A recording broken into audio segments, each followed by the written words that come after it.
Really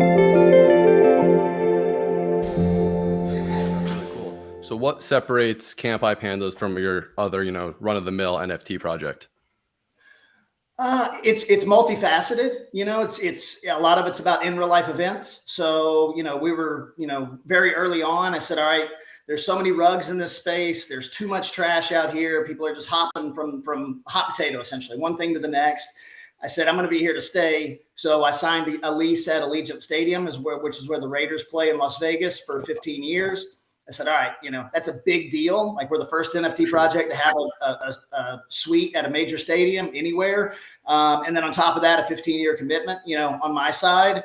So I felt like that was like a big jump. So since then, we've done, suites at UFC fights. We've thrown a full-on concert in Las Vegas. We've done concert suites, whether it be, we did Bad Bunny and Diplo. We did The Weeknd. Next year, we did like 35 events last year, and half of that time we weren't even minted out. We didn't mint out until it was a 7-month mint. So it was like April to, some September, October, something like that. So really, really slow. But we still threw, 30, 35 events. This year, I'm looking at throwing like 45 probably, with at least 10 being internationally. So that's that's a big differentiator there, just being able to offer people things that maybe necessarily they can't get their hands on. We're going to launch kind of our Web3 initiative here in the next 2 weeks. I wanted to do something that was fun, that's engaging, that the community already likes to do. So I'm not building a fucking metaverse game, with everybody else. We're essentially, we've built out a points ecosystem. It's pretty simple to use, but has some like depth and complexity to it. We're going to be able to, change the metadata on the pandas. You'll be able to customize them however you want to. And then we've got a full casino, sports book, and poker room attached as well. So you can go play those points in those 3 areas as well. So that's what we're launching in the next 2 weeks. We just signed a big deal we just launched our apparel brand. We just signed a big deal with John Jones. We're his official apparel provider now. So we've got John Jones, we've got Ilya Tapuria, we've got Roy Jones Jr.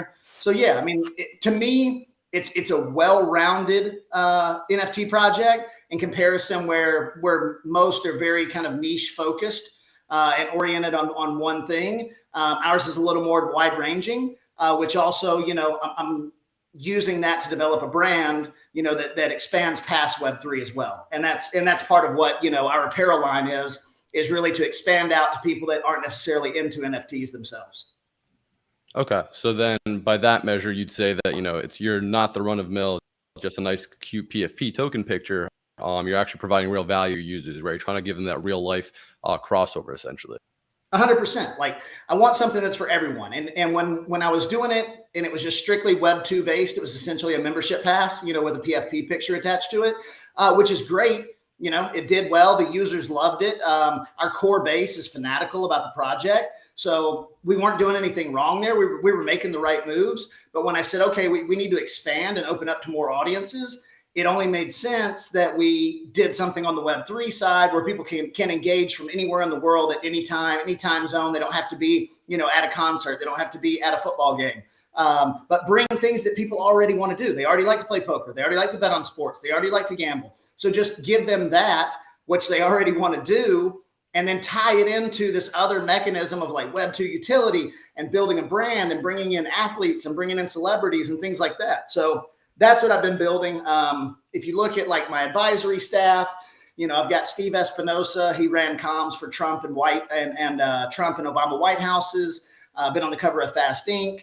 Another one is Steve Cohen. He's a general partner at United Talent Agency, which is a big deal. So we've got access to people. Yeah, like, I'm using my access to people that I've built up over, 15 years of going out, partying, doing all that fun stuff, making connections through business, et cetera, and tying them in together and kind of letting everybody benefit from that knowledge, that experience, that time that I've traveled.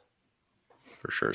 So it sounds like you're kind of using all the connections that you've built up over the years and basically applying that to today and kind of bring real value to people who may not, be in the space, but are interested in kind of gaining value from joining some sort of community. So then in your opinion, what separates, Kanpai, and why would, a newcomer in the NFT space say, okay, I like this, Kanpai PFP, this looks cool. What makes me want to spend X amount of ETH to go out and become a community member, right? Like, what's that, in your opinion, what's that one selling point? The one selling point is, I think, the fact that it is well-rounded. We're not smoke and mirrors. We're not telling you we're going to build some game or whatever else that we could potentially throw at you. We're telling you, look, here's what we're doing. Here's our plan of action. Here's how we've executed already. Here's how we'll continue to execute. My thing is, like, the proof is in what we do and not what we say. So I'm not a big hype guy. I'm not the guy that does e-commerce trading and has a zillion followers. It's just not my style. I'd much rather deliver and worry about it after the fact.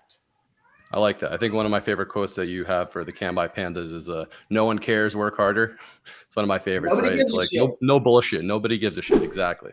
So I want to throw a curveball at you here, Bags. In your opinion, I think it's always important to ask founders this. What is, in your opinion, the, I guess, systemic risk that would cause pandas to not be as successful as you think they could be, for example? So luckily, I'm not in the camp that so many projects are right now, where royalties are going away, right? Like that's the big systemic risk I see right now to the market is a lot of projects are going to zero. A lot of projects were already essentially soft drugging. This is going to be like a bullet train to the end. And we don't have to face that. Like, we've got 5, 6, 7 different revenue sources that we can deploy. I look at this just like any other business. To me, it's no different. The NFT mint was, a way to kind of hurry that up and then do what I wanted to do anyway. So I just look, if we fail, it's because the brand just wasn't accepted. Users go away. I failed. Like, I failed in my job. I see this current market opportunity as like, all right, here's our chance. Here's our chance now for people to really realize, like, they need to be into a project that has somebody that has experience, that's a strong leader, that can manage teams, that can navigate these kind of circumstances that we're seeing, and drive revenue. Like, if you cannot drive fucking revenue, you don't have a sustainable business model. And royalties is not a sustainable business model. I mean, it is, until it's not. But exactly. Apparel is a sustainable business model. We've got several other ways, point packages, sustainable business model. Like, we've got ways to generate revenue that work. And we'll be deploying those over, 23, 24, 25. Like, I'm here for the long run. I build businesses thinking out 2-3 years in advance and set short-term goals. Like, I'm not here to be like the #1 NFT project in 6 months. That's not on my radar. My radar is like, build up a sustainable business model, bring in the right people, make the right connections. And I mean, like, the phone calls I've been on in the last, 3-4 weeks, just talking to IP people, talking to brands, like our stuff is legit ready to pop.